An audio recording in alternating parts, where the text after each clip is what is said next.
name is Shweta, your English teacher. As we all know that in this corona pandemic, online classes are going on, and I have been assigned the duty to teach you English on a period slot given.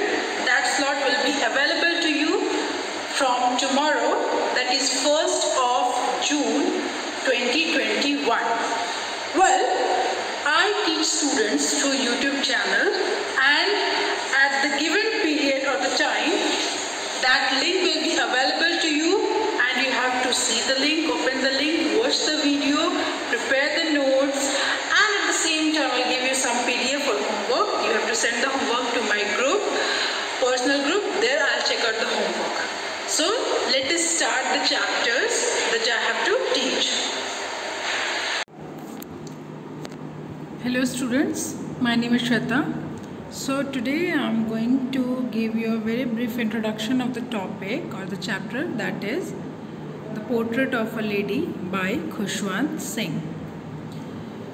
So it's a very first chapter of Standard 11, Portrait of a Lady by Khushwant Singh. Introduction of the lesson. The Portrait of a Lady is a story of the author. It describes his relationship with his grandmother over the years.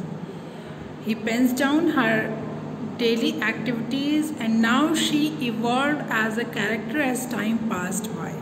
He explains her appearance, which helps create an image in the reader's mind. In this chapter, actually, you will come across the fact that how Mr. Khushwant Singh was connected to his grandmother. So my grandmother, like everybody's grandmother, was an old woman. She had been old and wrinkled for 20 years that I had known her. See, in old age what happens, sometimes what happens, we feel that now one has achieved the epitome, the highest place. Now onwards he or she cannot become much older. So since last 20 years for writer, grandmother was same, completely wrinkled. In the last 20 years he thinks that she hasn't changed. So I had known her. People said that she had once been young and pretty and had even a husband, but that was hard to believe. So it was very difficult for poet to imagine, for writer Khushwant Singh to imagine that once upon a time she was very young. It was difficult for her for him to believe that once upon a time she has been young and pretty and had even had a husband.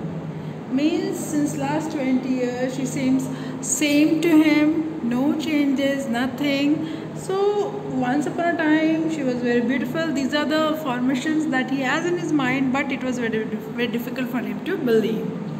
My grandfather's portrait hung above the mantelpiece in the drawing room. He wore a big turban and loose-fitting clothes. His long white beard covered the best part of his chest, and he looked at least 100 years old. Now, when you are in India and you have seen several sadhu babas, wearing turban and his white beard covering half the chest. So to imagine such type of person is not a very big deal. You can imagine it very easily that what would be the look of his grandfather. So in this particular paragraph you will get the introduction. Okay, introduction, that how things were there in his home, how was she. But see, very important is this, that he looked as if he could only have lots and lots of grandchildren. As for my grandmother being young and pretty, the thought was almost revolting. I have already mentioned that it was very hard to believe for him that once upon a time she was very young and pretty. She often told us of the game she used to play as a child that seems quite absurd and undignified on her part, and we treated it like the fables on the prophet she used to tell us. So here you'll get the word meaning. Absurd means illogical, undignified means disrespectful, fables means fictitious. Whatever she says, that almost seems fictitious to him. Now she had always been short and fat, and slightly bent. Her face was very crisscross of wrinkles running from everywhere to everywhere. I mean, she has a face that was completely covered with lots of wrinkles. No, we were certain she had always been as we had known her, but they were so sure that no, she won't be beautiful because since last 20 years her face was same. So terribly old that she could not have grown older. As I have mentioned that at certain point some achieve such type of dignity that no, now further they cannot become older. So she hobbled about the house in spotless white with one hand resting on a vase to balance her stoop and other telling the beads of her rosary. Her silver locks were scattered untidily over her pale, puckered face and her lips constantly moved in inaudible prayer. Yes, she was beautiful. She was like the winter landscape in the mountain, an expanse of pure white serenity, breathing peace and contentment. Again, you'll get the word meaning. I'll send you this PPT. You can prepare it from there. Now from here you actually get that what was the relationship between them. Between we use between when we talk for two people. We use aman when we talk for several people. So what kind of relationship was between them? So my grandmother and I were good friends. They were good friends. And you know what happened? Actually Khushwant Singh's parents, they left him with his grandmother and he has spent a very quality time his childhood with his grandmother, and in this chapter you will get a glimpse of that how she used to prepare him means for school, slate, and that chapati she used to give to dogs, and it actually reflects that how curious or how empathetic she was towards the wild animals. She used to give bread and crumbs to this little sparrows coming to her house. So she was very human in the sense that not only her emotions were related to grandson or son, rather all the creatures living around her. And in this chapter you have seen that how all the sparrows actually mourns at the death of Khushwant Singh's grandmother. By how did they paid attention, and how did they completely showed their mourn? Because they didn't eat the breadcrumbs given by Khushwant Singh's mother. After her death, when Khushwant Singh's mother, she spread the breadcrumbs, they didn't get notice of that. They flew without having that, and they were sitting silently. Now this is the inherited quality of a bird to chirp, okay? But at his death, during his death, they all were sitting silently across her without showing any type of movement. So I have already in the last, you can see she carried several stale chapatis with her for the village dogs. So she has a special concern for the dogs. And see, the chapter is completely divided in two parts. First part is village life, second part is urban life. Village life, where she has been showed with a great affinity with the dogs, temples, her own culture.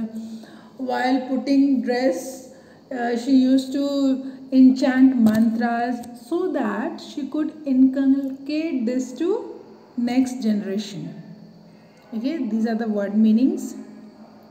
And she always used to carry him, but a turning point, see in the change paragraph, a turning point in their friendship arrived when they came to city.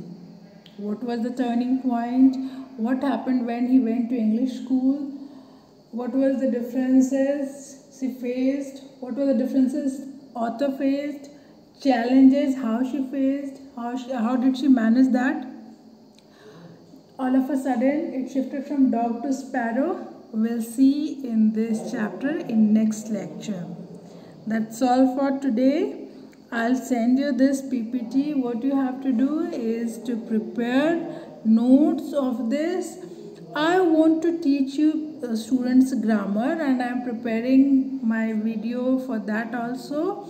It was just an introductory lecture because I have been informed by your teacher that they have already introduced this chapter to you.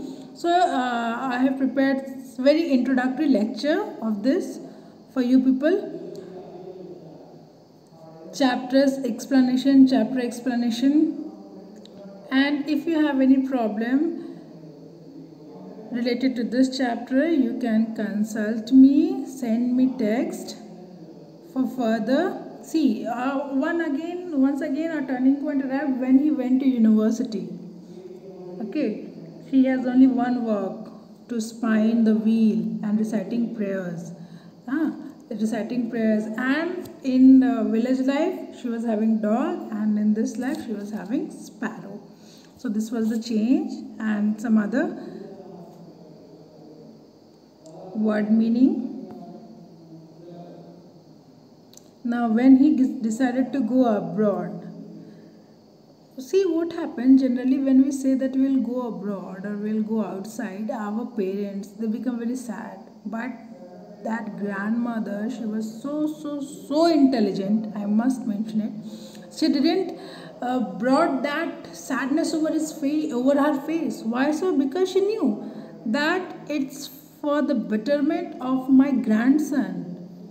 It is for the betterment of my grandson that he need to go. And she actually sent him with great love, affection, and she said that I'll see you in the same mode again.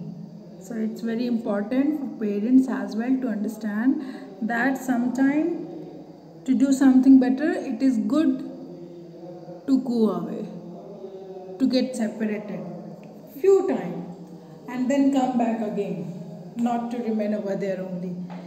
So she was well aware of this fact. She was not like other grandmothers, nahi beta mat jao, please yahi reh jao.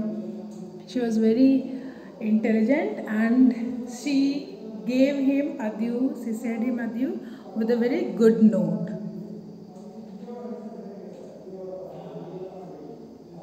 So there are certain words around which the entire chapter revolves. That is rosary beads. क्या काम था दादी जी के पास तो rosary beads count करना.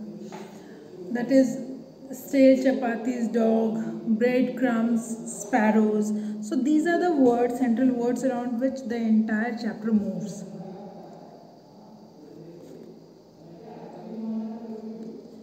That's all for today's lecture. If you have any problem, text it to me. I'll start the next chapter on grammar in the next link. Thank you.